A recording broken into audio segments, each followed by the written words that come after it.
je me lance.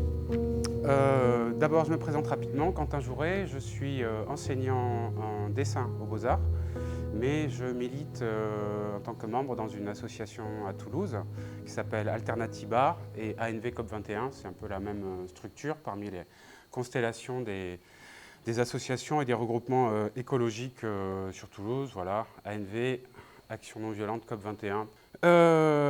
L'idée donc aujourd'hui, c'est de se poser des questions. En fait, c'est pas de se poser des questions, ça serait un peu dans une ambiance, on va dire, plutôt de, je sais pas, ouais, d'échange, de compréhension. Je suppose que tout ce que je vais dire là, vous en avez déjà un petit peu entendu parler. L'idée, c'est d'être un peu précis et puis d'essayer d'avancer un peu là-dessus. Donc, moi, je vais être essentiellement un relais d'informations. Et puis l'idée, c'est de discuter un peu de tout ça. J'ai commencé, alors je vais avoir des images. J'ai dit, je suis plasticien, moi, je suis dessinateur. Donc les images, ça m'aide en général à penser un peu le monde. J'ai commencé par cette petite image toute simple. C'est une aurore. Ce que j'aime bien avec les aurores, c'est qu'on ne sait jamais tout à fait si c'est le jour qui se lève ou le jour qui descend. Est-ce qu'on est au début ou à la fin de quelque chose? On est à un moment historique. Donc ça, j'y reviendrai tout à l'heure. On est dans une espèce de fenêtre, comme on dit, où, vous le savez, il y a tout un tas de questions qui se posent à nous. La Terre nous parle, elle nous envoie des signaux, et la question, c'est de savoir si on est capable de les percevoir et de les sentir pour mieux réagir. Voilà, qu'est-ce qu'il voit, lui? Qu'est-ce qu'il regarde? Comment on détourne le regard éventuellement pour voir autre chose et pour voir effectivement, ça c'est des petits dessins, j'ai rajouté des petits dessins qui sont de moi, hein. Je ne sais pas si on les voit, bon, c'est des petites choses que j'avais fait dans des éditions. Voilà, qu'est-ce qu'on voit, jusqu'où on voit, quelle portée on porte un petit peu sur les enjeux qui se présentent à nous. Il y a beaucoup d'informations qui nous sont envoyées aujourd'hui, donc je ne vais peut-être pas faire une liste, mais on pourrait commencer par ça. On pourrait commencer, j'ai fait une petite liste ce matin de plein de petites choses très très claires finalement, parce que je vous le dis, il y a beaucoup d'études. Vous connaissez sûrement le GIEC qui a fait beaucoup de travail. Il y a un GIEC spécialisé pour chaque situation, la mer, la terre, le ciel, le climat, etc., etc. Il y a un GIEC sur la biodiversité qui s'est créé il y a peu de temps, etc. On a vraiment plein d'informations. On pourrait commencer par une liste comme ça. Ce serait peut-être un peu plombant quand même, hein, sur la fameuse 6e extinction, sur l'état des terres, sur l'état des mers, etc. En fait, c'est intéressant déjà cette première approche parce qu'elle est systémique. Elle dit que ce n'est pas juste un événement. Nous, on entend beaucoup parler de la montée des températures, mais en fait, il y a plein d'autres informations qui arrivent en même temps et qui signalent que le problème est un problème beaucoup plus global, voire même civilisationnel. Ça fait maintenant des millénaires, 2 siècles, qu'on est quand même bien branché progrès et développement économique. Mais en fait, ça fait très longtemps qu'on est sur cette terre et on est super nombreux. Vous voyez, on est 6-7 milliards, je crois, aujourd'hui à peu près. On prévoit à la fin du siècle, si ça continue comme ça, alors les si vont être importants, qu'on soit, je ne sais pas, 10, 12 milliards, voilà, c'est variable, 9, 10, 12. Ça dépendrait de l'avancée. Ça fait beaucoup de monde. Et ça fait une belle occupation de cet espace, qui est un espace maintenant qu'on maîtrise bien. On n'est plus à l'époque, je ne sais pas, de Michel-Ange, qu'est-ce que je dis? De Christophe Colomb, enfin, pas très loin non plus, à la même époque. Et voilà. Alors par exemple une image, ce que lui ne voit pas. Il ne voit pas par exemple les carrières d'exploitation des minerais, des minerais rares. C'est une des questions. Je le montre comme un exemple parmi d'autres, mais je peux parler de ça. On peut commencer par tous les bouts en fait, hein. On exploite aujourd'hui massivement les terres. Super, on trouve des matériaux incroyables. On a vraiment aujourd'hui un accès scientifique et physique par les machines à la ponction de métal, d'argent, de zinc, de fer, de charbon, de pétrole, etc., de métaux rares, de cuivre. Bon, je passe. Les oiseaux, alors moi ça me fait mal les oiseaux, parce qu'on aime tous les oiseaux. Les oiseaux vont pas bien du tout. Alors ça c'est plus la biodiversité, vous voyez, c'est déjà autre chose. Je ne parle pas de climat, je ne parle pas de pétrole, je parle juste déjà par exemple de la biodiversité. Depuis 40 ans, grosse chute de biodiversité. Les oiseaux, je crois, 400 millions d'oiseaux disparus en 40 ans en Europe. Bon, 400 millions, qu'est-ce que c'est? On ne se rend pas trop compte. Il y a une étude, peut-être j'en reparlerai tout à l'heure. Les chauves-souris, alors les gens n'aiment pas trop les chauves-souris, mais 40% des chauves-souris ont disparu également en une décennie. C'est beaucoup plus rapide. Moi, j'aime bien les chauves-souris, je trouve ça assez beau comme animal. Voilà, par exemple, ici, une autre étude, bon, je passerai rapidement, mais celle-ci, elle a fait pas mal de bruit. Peut-être en avez-vous entendu parler. Ils sont allés dans une espèce de réserve en Allemagne. Et comme ils avaient déjà fait des tests 40 ans plus tôt, c'est ça, c'est 40, que je ne dise pas de bêtises, sur les timings, eh bien, ils ont pu mesurer la chute des populations et on a vu qu'il y avait 76% des insectes qui avaient disparu. Bon. Et puis, les oiseaux également étaient en très mauvaise présence. Donc, il y a eu une chute très très forte de la biodiversité. Ça, c'est un signe. C'est la Terre qui nous parle. Si on considère que la Terre et nous, on peut retrouver ou trouver un espace de dialogue. Et voilà, après pareil, tout est tout lié, quoi, parce que si les insectes tombent, les oiseaux tombent, parce que les oiseaux mangent les insectes. Bon. Et puis, c'est lié aux vers de terre. Les vers de terre ont beaucoup disparu, les forêts disparaissent, donc il y a moins d'habitat pour les animaux. Bon. Tout s'enchaîne un petit peu, et il y a des jeux de cause à effet. Et là, les études remontent beaucoup aujourd'hui. La biodiversité est en train de tomber. Un autre exemple rapide, pareil, je pourrais vous donner d'autres chiffres. Dans quel état sont les mers? On a tous entendu parler des océans de plastique, par exemple. Je crois qu'ils sont à 3 ou 4 fois la taille de la France. Donc c'est les continents de plastique, pas les océans encore quand même, les continents de plastique. Donc il y a plein de questions comme ça qui remontent, je pourrais revenir. Là je mets tout simplement une petite image d'une terre comme ça, une belle terre d'ailleurs. Hein. Mais dans quel état elle est cette terre? Pareil, autre champ de réflexion, comment on produit de la nourriture dans des terres qui sont appauvries. Pourquoi elles sont appauvries? Je pourrais y revenir. Mais en fait c'est un système. C'est un système global dans lequel on est maintenant depuis 2 siècles à fond les manettes, et qui a abouti en fait à une sorte de grande fête. On a une fête incroyable, bien habillée, on a des belles bagnoles, on a des gros ordinateurs, on a un confort de vie. Honnêtement, on n'a jamais vu ça dans l'histoire. C'est jamais arrivé qu'on ait ça. Demandez à un chasseur-cueilleur il y a 15 000 ans si on a une situation qui est confortable. Oui, pour lui, on a une situation confortable, on mange sans problème, on vit sans problème. C'est formidable, quoi. Mais en fait, il y a un revers de la médaille, il y a un revers en fait de tout ça. C'est comment on y a accédé, pourquoi, et est-ce que ça va pouvoir durer? D'où ces questions d'effondrement, effectivement, qui aujourd'hui commencent à collapsologie, ce qu'on veut. Les termes sont peut-être un peu plus enquiquinants qu'autre chose. Bon, alors moi j'ai mis Gaston Lagaffe, je ne sais pas si vous connaissez forcément un petit peu Gaston Lagaffe, parce que j'aime bien, parce que un des thèmes forcément qui va être affilié, à cette question-là, un des thèmes qui va être affilié à ça, c'est le PIB. Je ne sais pas si vous connaissez le PIB, produit intérieur brut. On va avoir un petit peu de chiffres au début. D'abord, j'étais concret, mais rapidement, le PIB, en gros, c'est la richesse, quoi. Qu'est-ce qui fait qu'un pays est riche ou pas riche? Gros PIB, pas gros PIB. Mais en fait, la richesse, ce n'est pas la richesse. La richesse, en fait, plus vous avez un gros PIB, plus vous avez ce confort dont j'ai parlé précédemment. Donc là, on a un brave Gaston Lagaffe. On sent que le PIB, ça le concerne moyennement. Hein, il n'est pas stressé par la question du PIB, on est en version feignasse, tranquillou bilou, danseur en Mac. Il ne se met pas la pression. On sent qu'il est déjà un petit peu en décroissance, le père Gaston. Moi, j'aime beaucoup Gaston Lagaffe, qui n'était pas si écologue que ça, par ailleurs. Et je rajouterai une petite dernière chose, c'est une étymologie que j'ai retrouvée il n'y a pas longtemps, écologie et économie, puisqu'on va faire le lien entre les deux. C'est la même racine, éco. Et c'est quoi éco? C'est la maison. On revient à home. La maison, c'est quoi? C'est là où on habite.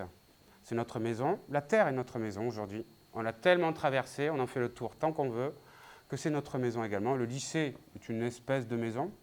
Je suppose que vous n'aimeriez pas y vivre à plein temps, mais on va dire que c'est quand même un espace que vous habitez. C'est votre espace, autant que celui des enseignants. On a plein de maisons. Et c'est intéressant, peut-être j'y reviendrai à la fin par rapport à ça. Alors, ça aussi, tous les petits dessins en général sont de moi, je dirais. Tout va dans une direction. Est-ce qu'on va être capable d'être la petite flèche en bas? Parce que malheureusement, aujourd'hui, il y a des consensus. Effectivement, on commence à en parler pas mal dans les médias, mainstream. Ça fait depuis les années 70, même 60, hein, qu'on en parle dans les milieux plus resserrés, des écologistes. Il y a eu des rapports qui ont été faits. Est-ce qu'on va être capable d'être cette petite flèche-là qui dit OK, vous allez tous par là, pour moi. Vous allez tous dans le gouffre, on va tous dans le gouffre.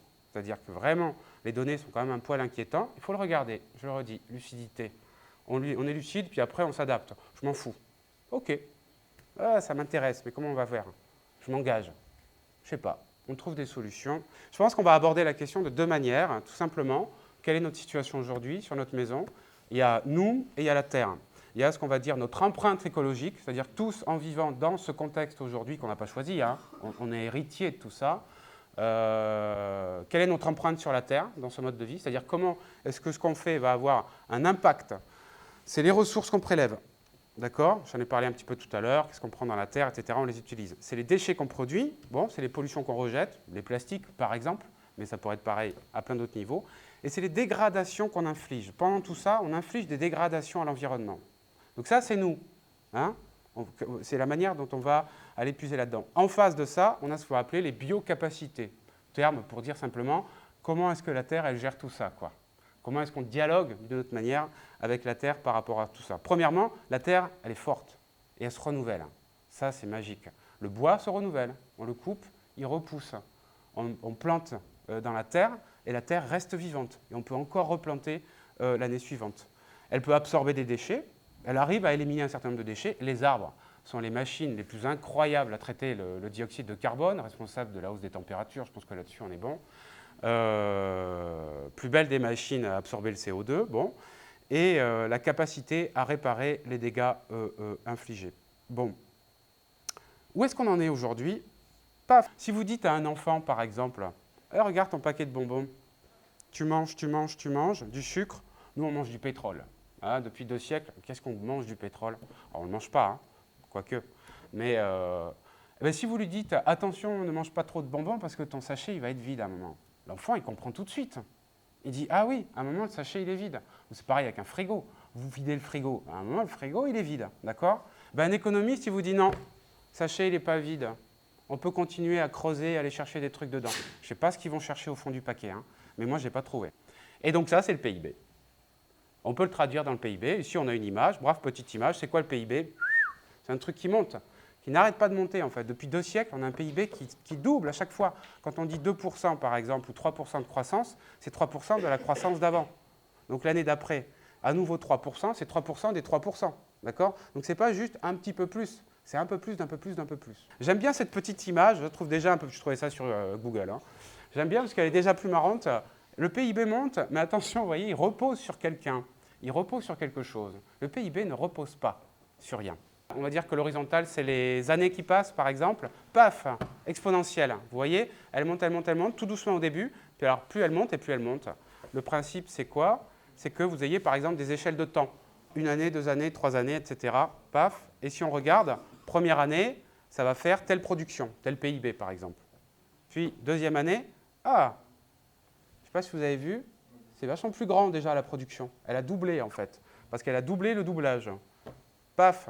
Elle a doublé le doublage du doublage. Petite feuille de papier, d'accord? Petite feuille A4, toute simple. Vous la pliez 1 fois, vous la pliez 2 fois, etc. Et en fait, vous allez avoir une certaine épaisseur du papier au fur et à mesure qu'on le plie. Si vous le pliez 4 fois, par exemple, vous obtenez à peu près 5 mm. Okay? Vous la pliez 40 fois d'affilée, vous avez la distance de la Terre à la Lune. Juste avec la feuille de papier, ce n'est pas possible. Hein. D'accord? On est d'accord, à un moment, on va avoir du mal à la plier. Alors, ce qui se passe, c'est que quand on regarde aujourd'hui tout un tas de courbes du jour, eh bien, on se rend compte qu'il y a des exponentielles partout, absolument partout. Donc, si on prend par exemple la population totale dans le monde, exponentielle. Le PIB est également une exponentielle. Alors, je continue vite fait, mais juste parce que c'est bien les listes parfois. La population mondiale, la population urbaine, la consommation d'énergie primaire, mazout et compagnie, consommation d'engrais exponentielle, les grands barrages. Alors attention, je ne sais pas si vous voyez déjà, il y a une petite subtilité. On est en train d'arriver à des limites. Donc on revient à ce qu'on disait tout à l'heure, la Terre est finie, notre développement est infini, problème. Que faire? D'accord? Ça, c'est un méga signe. C'est un signe énorme. Alors là, est-ce que vous allez reconnaître? Cinéphile, c'est jouable, hein? C'est Coruscant, dans Star Wars. D'accord? Coruscant, c'est une planète-ville. D'accord? Planète-ville, formidable, quoi. Une planète-ville, c'est-à-dire c'est une planète, elle est complètement citadine. Bon, c'est une belle histoire. Parce qu'en fait, il y a beaucoup de récits. Je parlais un peu de récits, ça va avec. Hein. Il y a des constats, puis il y a les histoires qu'on se raconte ensemble sur le constat qu'on voit ou qu'on ne voit pas. Ben, en fait, c'est pas possible. D'accord? Cette planète-là, elle est belle dans Star Wars, mais dans la réalité, elle n'est pas possible. Parce que pour qu'il y ait une ville, il faut qu'il y ait des choses à exploiter. Il faut qu'il y ait des terres à creuser. Il faut qu'il y ait de la végétation, il faut qu'il y ait du bois, etc. Donc, Coruscant, c'est une belle histoire. Moi, je dirais qu'il y a des contre-histoires, par exemple. Pour que Coruscant soit valide dans nos esprits, il faut bien comprendre que les babas, ils sont rigolos, mais ils sont un peu ridicules, quoi. Ça, c'est des contre-histoires, d'accord? Ceci dit, franchement, moi, j'aime pas trop les pattes def, c'est pas ma came. Donc, c'est vrai qu'ils sont un poil ridicules. La question, elle n'est pas là. La question, c'est est-ce qu'ils ont raison ou est-ce qu'ils ont tort? Contre-histoire. Moi, toujours, je me dis, ceux qui sont ridicules, est-ce qu'ils ont été ridiculisés? Bon, ouais, je mets ça, parce que ça, c'est plus champêtre, mais c'est quelle histoire on se raconte? comment on va se raconter des histoires et est-ce que ça va être des bonnes histoires. Premier scénario, on va essayer de voir 2, 3, 4 scénarios et on va les réfléchir. On a à nouveau notre courbe. Que nous disent les économistes aujourd'hui? Ils nous disent ça ou ils nous disent ça. Ils nous disent, oh, pas de problème. En fait, la biocapacité de la Terre, elle est petit a, très très loin en haut. Elle est très très loin en haut, d'accord? Donc il n'y a pas de problème. On a de la marge, d'accord? On va pouvoir continuer comme ça pendant un moment. Et puis on a le temps de voir venir. On est génial. On trouve des techniques incroyables, de l'ingénierie, tout ce qu'on veut. Ou alors il y a d'autres petites variations qui vous disent, bon, ouais, il y a peut-être une limite, mais on va la repousser. C'est ce qu'on a fait avec le pétrole. Par exemple, on trouve du pétrole. Ça, c'est Rockefeller aux États-Unis, 19e siècle. Rockefeller, la plus grande fortune de toute l'histoire des temps, qui est à la base de Wall Street, par ailleurs. Ce n'est pas inintéressant d'ailleurs, parce qu'on pourrait parler aussi de la finance. Ce n'est pas le sujet du jour. Eh bien voilà, le pétrole permet de repousser les biocapacités de la Terre. Avec le pétrole, on peut faire des choses qu'on n'avait pas fait avant. Avec le charbon avant, avec le gaz, avec tout ce qu'on veut. Hein. On va trouver des éléments. Christophe Colomb est allé chercher quoi? Pas l'aventure. Hein. Il est aussi allé chercher de l'or. Hein. On va chercher des trucs qu'on n'a plus. Bon, bref, je passe, mais c'est pour moi le premier scénario. C'est le scénario de Picsou. Hein. 1 pièce, 2 pièces, 10 pièces, 100 pièces, ça ne va pas s'arrêter. Par exemple, on fait des déchets, mais il n'y a pas de problème. C'est beau, quoi. On va les recycler. Bon, je pourrais vous parler des taux de recyclage. Ils sont un petit peu flippants par ailleurs. Deuxième scénario. Ah, déjà, c'est plus malin. On parlait de la pêche tout à l'heure. Vous voyez, la courbe, ça n'est plus une exponentielle. Ce qu'on appelle une sigmoïde. Elle arrive en haut, elle se calme, elle se stabilise. Alors, deux solutions. Soit elle continue à monter, mais beaucoup plus doucement. On en est un peu là. Hein. La Chine, 8-9% de PIB. Nous, on est plutôt à du 2% et on rame hein, pour les avoir, ces 2%. 3%, on est content en général. En fait, en France, 2%, déjà, on serait bien content. On est plutôt en dessous. Bref. Mais quand même, vous voyez, c'est une solution. On va dire que c'est plutôt une solution de soutenabilité. C'est un peu la version beaucoup qu'on a aujourd'hui. C'est de dire, ça va aller. C'est-à-dire, on va continuer comme ça. Mais on est malin, quoi. On a vu qu'il y a un problème. Donc, on va recycler, on va réduire et on va rester en dessous. Parce qu'il ne faut bien entendu pas dépasser cette soutenabilité des biocapacités. Et on va effectivement, dans ce scénario 2, rester en dessous de cette empreinte écologique. On va passer au troisième scénario. Parce que ce troisième scénario est important pour moi parce qu'il se trouve que ces gens-là ont raison. Mais ils ont tort. Je m'explique. Ils ont tort pourquoi? La biocapacité, merci Arthur Keller, hein, je reprends vraiment ça à ce scientifique, ce chercheur. La biocapacité, elle n'est pas là-haut. La biocapacité, elle est là. Ça veut dire que depuis déjà les années 70, on sait qu'on a dépassé les biocapacités de la Terre. Qu'est-ce qui se passe? Eh bien, et là c'est le bon scénario, il va falloir qu'on redescende dessous. Peut-être ça va être plus clair comme ça. On a maintenant depuis quelques années un point de repère, depuis les années 70. Vous voyez, on a pris d'ailleurs 70 comme date clé ici. Je ne sais pas si vous arrivez à lire, c'est écrit un peu petit. On a une fête chaque année. Chaque année, on a une fête, on a un anniversaire. C'est un anniversaire qui n'est pas terrible. C'est celui de la date du déplacement des capacités de renouvellement de la Terre. D'accord? C'est-à-dire, chaque année, donc en 70, on était au 23 décembre, pas de souci. Le 23 décembre, en gros, au début de l'année, on utilisait chaque année ce que la Terre pouvait renouveler.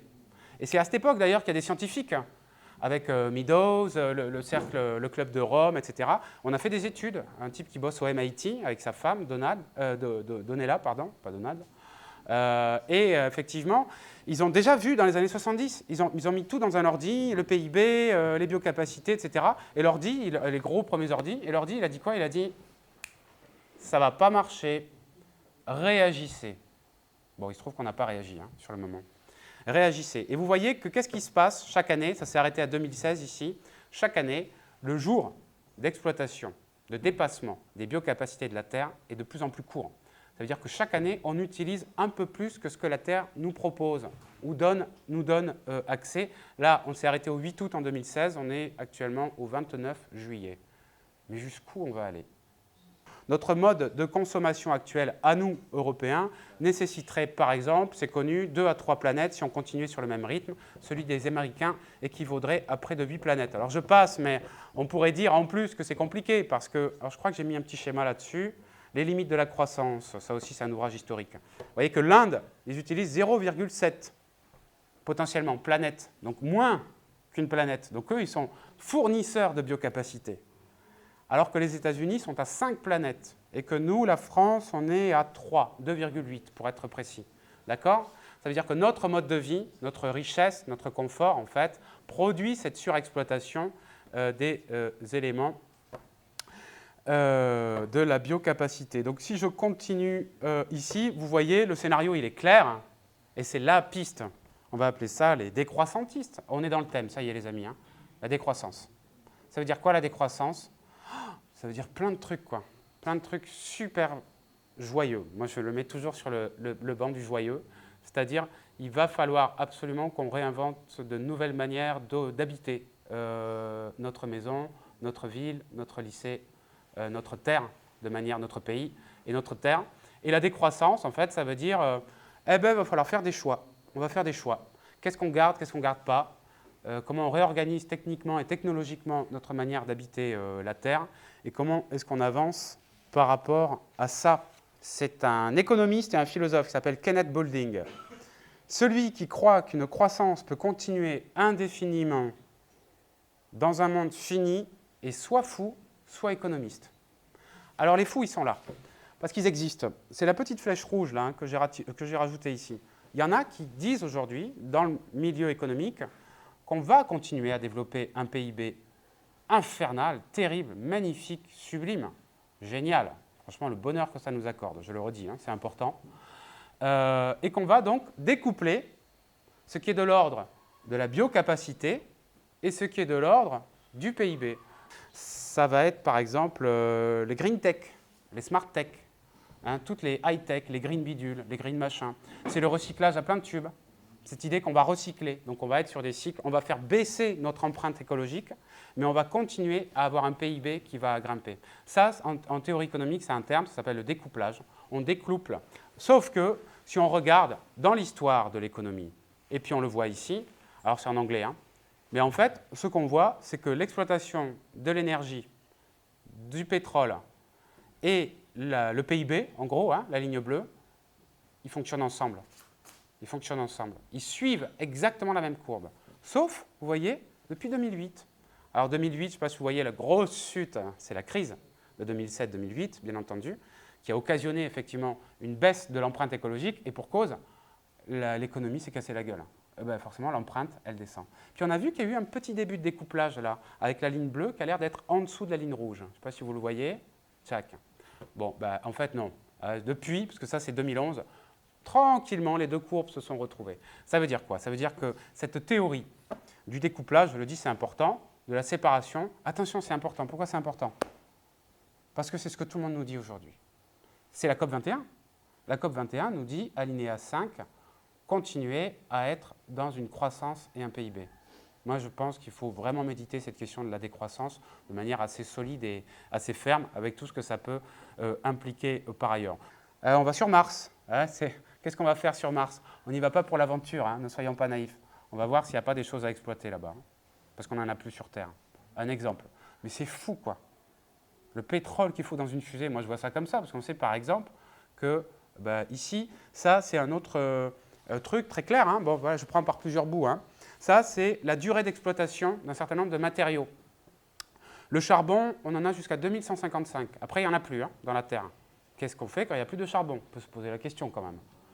Ouais. Je me demandais, ça c'est par rapport au pétrole, mais est-ce que le nucléaire, par exemple, ne permettrait pas de repousser cette limite On pourrait imaginer, certains le disent d'ailleurs, il faut continuer à avoir. Mais regarde ici, uranium. L'uranium, on en a théoriquement jusqu'à 2040, en gros. À partir de 2040, il n'y a plus d'uranium.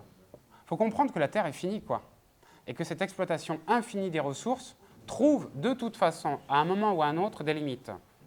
Donc il vaut mieux, à mon avis, mettre au point de départ, je suis déjà dans les solutions, hein, il vaut mieux mettre dans le point de départ ce qu'on appelle la sobriété, la décroissance. C'est-à-dire, on va apprendre à vivre mieux, à déployer le bonheur. Ça, je vais y revenir, parce qu'en fait, le bonheur, par contre, lui, il est bien découplé, quoi. On peut avoir des phases de bonheur super intenses. Il y en a plein qui bossent là-dessus en ce moment. Alors, c'est un peu les sbabs qu'on a vu tout à l'heure. Ils ne s'habillent plus pareil, mais certains médias les caricaturent un peu de la même manière, et qui ont des bonheurs d'une intensité incroyable, qui créent des communautés, etc., mais sans utiliser de pétrole, ou avec très, très, très peu de pétrole. Et sans uranium, très peu d'énergie ou d'électricité, etc. Mais regardez quand même, terbium, hafnium, argent. On n'aura plus d'argent en 2020. Je veux dire par là, le sachet sera vide, la terre sera vide, il n'y a plus de réserve. Je vous assure qu'ils prospectent comme des fous, les gars. Ils ont tout intérêt à prospecter, ça leur fait du flou. On est bien d'accord, tout ça, c'est une question de PIB. L'or, il n'y en a plus en 2025. Le zinc, l'indium, qui rentre dans la composition des batteries des voitures électriques. Il n'y en a plus en 2025, théoriquement. L'étain, le plomb, le tantal, le cuivre, et effectivement, très important, je ne sais pas si vous l'avez vu, pétrole. Le pétrole, en 2050, arrivera également au bout. Alors, on est ici, par exemple, sur un topos du cinéma américain, la bagnole qui explose, d'accord? Et à chaque fois, je me dis, mais combien plein d'essence ont explosé dans cette voiture? Aujourd'hui, on sait que le pétrole est rare. Qu'est-ce qu'on fait? Ici, symboliquement, hein, c'est encore un récit. Tcha, feu d'artifice. On fait péter le pétrole, quoi. Alors, c'est magnifique, c'est super, c'est spectaculaire, mais en même temps, c'est symbolique, je trouve. C'est représentatif de notre société. On débouche le champagne toutes les 10 secondes, quoi. Alors qu'on sait, je le redis, que le pétrole est une denrée. On pourrait déboucher plein d'autres trucs. Il y a plein de manières de faire la fête et de déboucher des trucs. Mais le pétrole, ce n'est pas forcément la meilleure idée a priori. Bon, c'est toujours pour rester sur ces histoires de récits et continuer à se poser des petites questions par rapport à ça. La décroissance, le petit escargot. Soit dit en passant, les escargots sont en chute libre, biodiversité. Pourquoi, par exemple, les nouvelles technologies numériques ne sont pas une solution, ce n'est pas la panacée. D'ailleurs, c'est un truc qu'on nous vend beaucoup, ça. Hein. Les nouvelles technologies vont résoudre. Ça a été notamment l'immatérialité, soi-disant, du numérique. Ça, c'est un database. Hein, donc ça pourrait être Google, par exemple. Où est-ce qu'ils mettent leurs disques durs? Leurs disques durs, ils sont dans des grands entrepôts sous terre, parce que c'est très compliqué à refroidir, ça chauffe énormément. Ça consomme en termes d'énergie l'équivalent de, je ne sais pas, une ville de Los Angeles, quoi. Enfin, non, j'exagère, mais d'une grosse ville américaine moyenne en termes de consommation annuelle d'énergie. Ce n'est pas du tout neutre. C'est du carbone, c'est du pétrole, c'est de l'énergie. Le numérique n'est pas neutre. Pareil, je ne l'ai pas mis, je crois. Alors ça, c'est les métaux rares, on peut en parler comme ça. Un téléphone portable. Ça, c'est ce qu'on appelle des métaux rares. Les métaux rares, c'est les métaux qui sont indispensables pour fabriquer les téléphones. C'est ceux qu'on trouve dans les procédés pour les conduits électriques miniaturisés. Les métaux rares, pareil, on arrive à la fin, je passe là-dessus, on a compris, on est sur les fins, on appelle ça l'extractivisme. Peut-être ce qui est pas neutre, donc, vous voyez, un téléphone portable, c'est des métaux rares limités, qu'on exploite plutôt en Afrique, au Congo, je crois, je ne sais plus, dans des conditions très particulières, et qui ne se recyclent pas, ou très très mal. Ouais, on va recycler les téléphones portables. Rien du tout, parce qu'en fait, dans les composants, on a mélangé 3, 4, 5 métaux rares sur des tailles toutes petites, et en fait, on n'arrive pas à les séparer. Donc en termes de recyclage, en téléphone portable, c'est quasiment zéro. J'aime bien ça, parce que ça, c'est plus mon domaine, c'est l'art. C'est une œuvre de Olafur Eliasson, c'est un artiste nordique, pardon, je ne retrouve plus, finlandais, je dirais. Et il a fait, ça c'était à la COP 21, grand moment la COP 21, bien sûr, super, heureusement qu'on a quand même ce point de relais.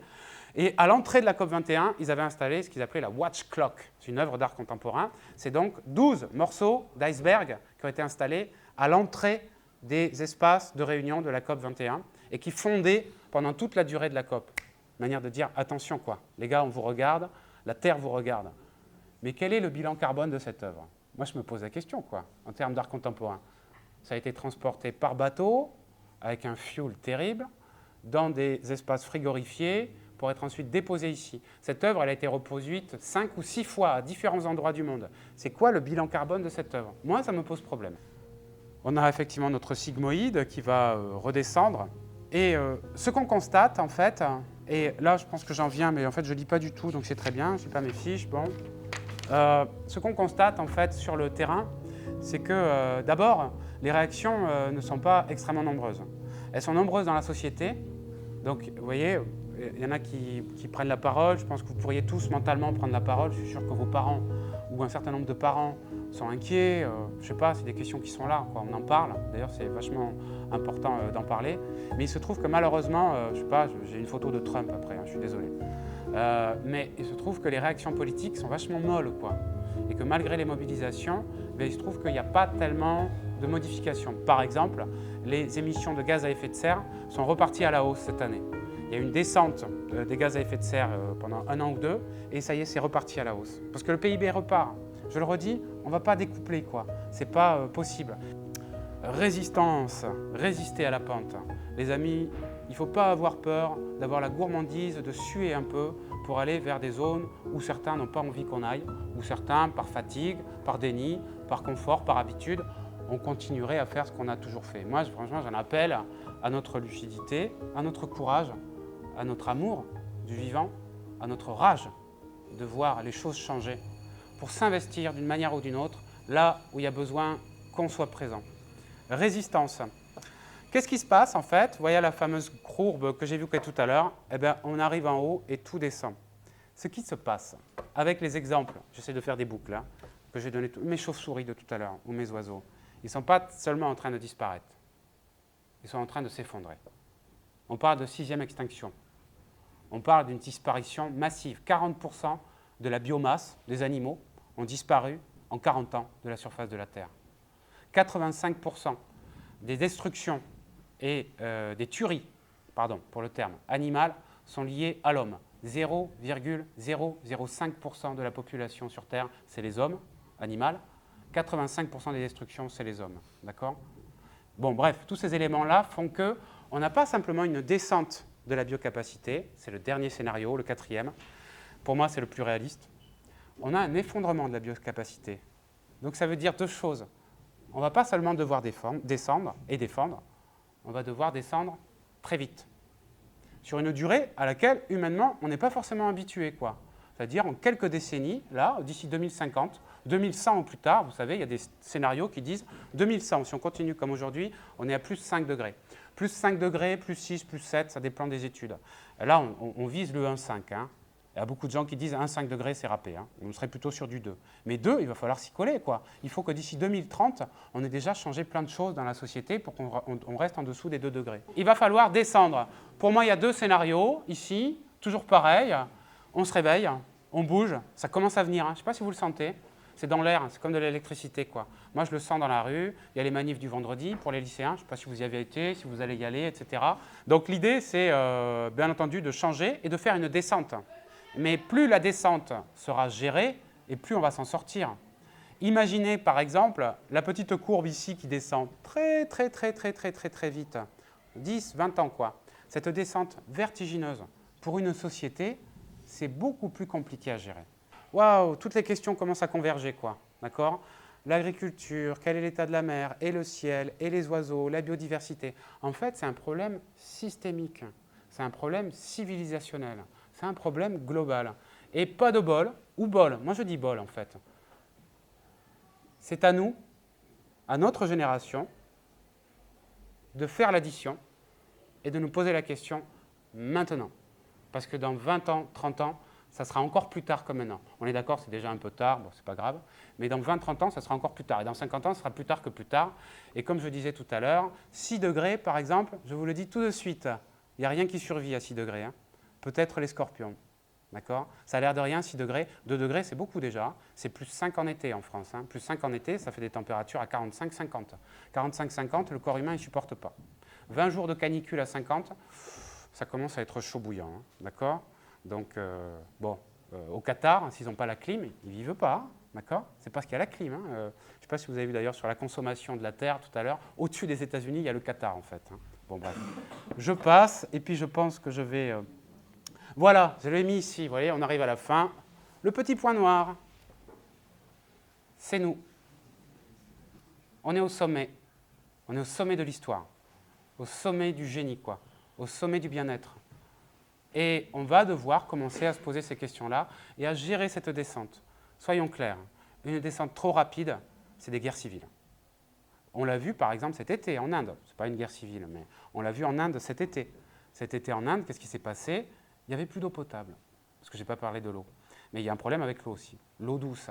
Il n'y avait plus d'eau, parce que les nappes phréatiques avaient été surexploitées, parce qu'il faisait trop chaud, 50 degrés, parce que, bon bref, je passe sur les nappes phréatiques. Qu'est-ce qu'ils ont fait les gens? Ils se sont tapés dessus, quoi. Franchement, ils ont soif. Hein. Quand on a soif, je vous assure que le cerveau, il fonctionne beaucoup moins bien. Donc, il faut quand même intégrer ça. Il y a aujourd'hui une quinzaine de pays dans le monde, actuellement. Alors, ce n'est pas nous, hein, c'est au niveau de l'équateur plutôt. Hein, mais ça va venir à un moment, hein, j'imagine. Il y a une quinzaine de pays qui sont, comme on dit, en stress hydrique, dès maintenant. Des effondrements, puisqu'on parle d'effondrement et de décroissance. Il y en a eu.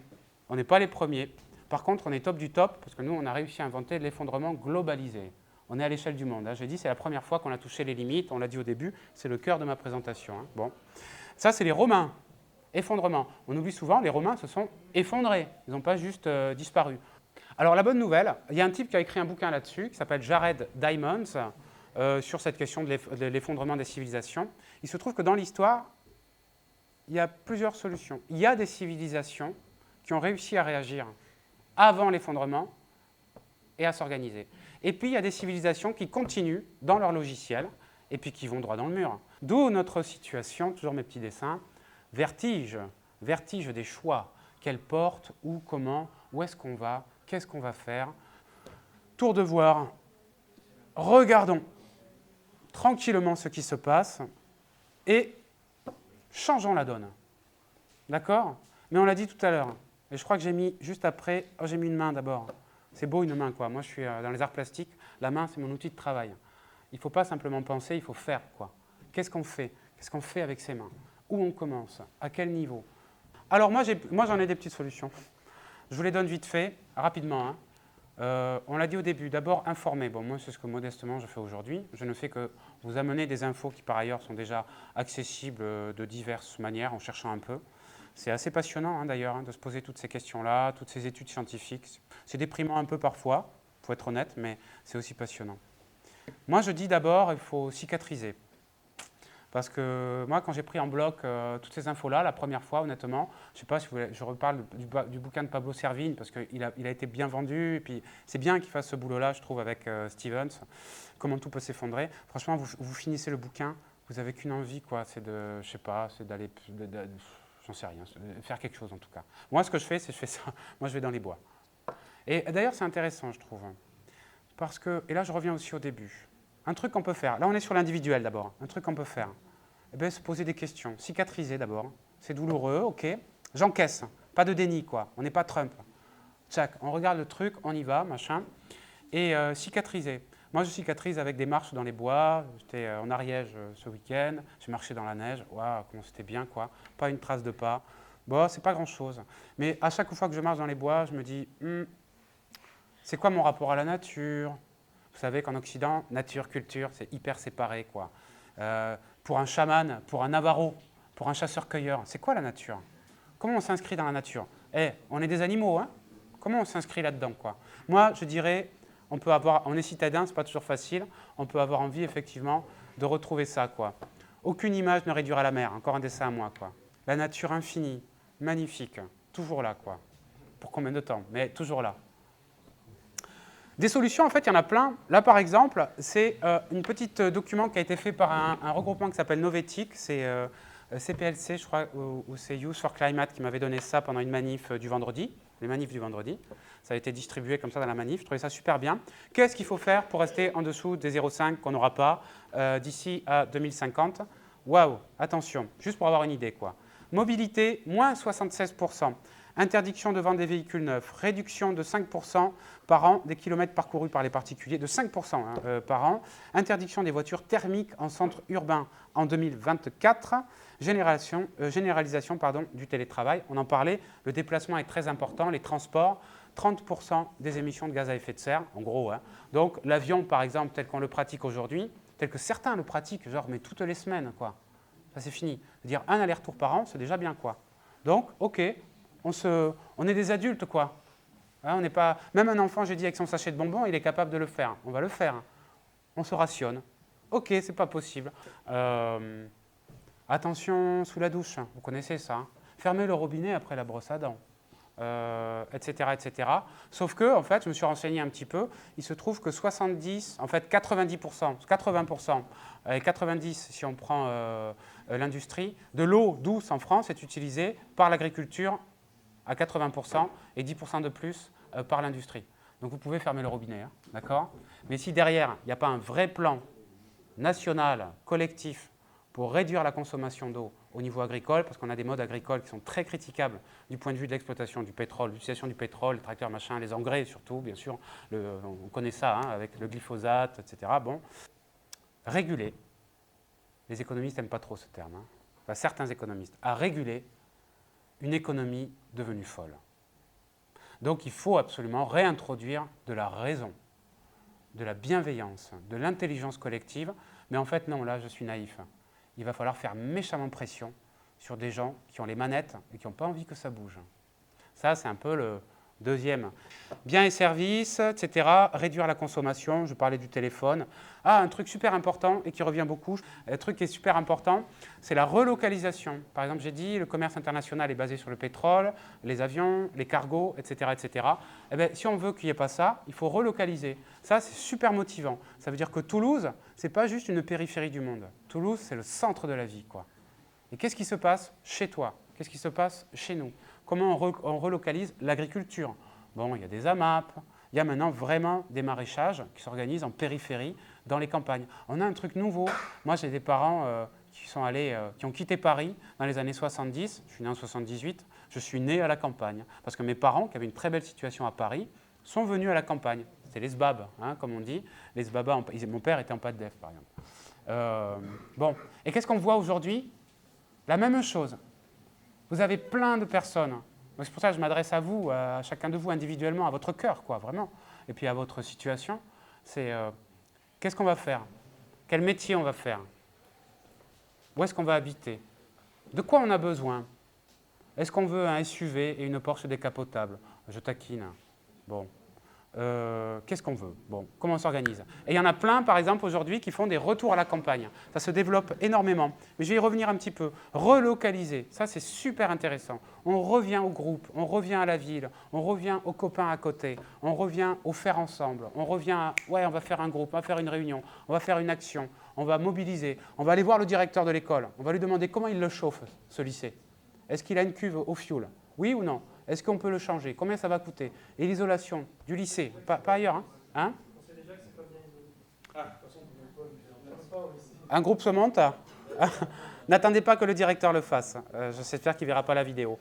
Mais il y a des dénis, il y a des refus, il y a surtout des complexités budgétaires. Mais enfin, je termine là-dessus, parce que j'aime bien ce document. Moins 72% sur les vols aériens, etc. aussi sur l'alimentation. Il faut absolument qu'on trouve, non pas moins 58% de nourriture, il faut bien qu'on mange, quoique, vous savez qu'on gaspille 40% de la nourriture produite chaque année. Ça va dans les poubelles. Bon, ça, c'est pour le gaspillage, c'est encore un autre dossier. Mais c'est un bon dossier. À la cantine, qu'est-ce que vous mangez? Quelle nourriture? D'où vient cette nourriture? Comment elle est produite? Hein? Là, il y a plein de trucs à dire sur la fameuse agriculture conventionnelle. Alors, des solutions. Je prêche pour ma paroisse avec Alternativa. Alternativa, dont je fais partie, qui fait des mini-villages.